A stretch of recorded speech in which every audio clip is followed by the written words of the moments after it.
Елімізге белгілі әнші Мейрамбек Беспаевтың пікірінше, қазір басына қонған бақты көтере алмайтын жастарымыз баршылық екен. Сондай-ақ әнші оларды адам емес, тек Алланың ғана сабасына түсіре алатынын айтты. Сондай-ақ Беспаев алғаш рет Төреғалидың әрекетіне қатысты өз пікірін айтты.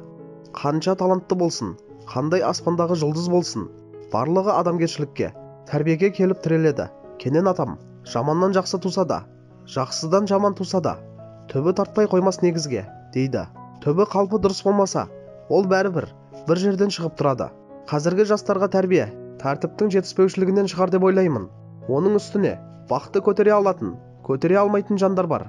Аяқ астынан бағы жанып кеткен кезде адам өзі түсінбей қалуы мүмкін. Планетаға симай кетіп жатқан жастарды көріп жүрміз, өкінішке қарай. Бірақ бәрібір оны Алла тағала тәубесіне келтіреді.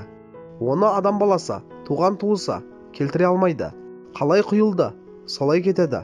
Айтпа, бәрібір екен. Алла өзі ретке келтіреді, деді әнші.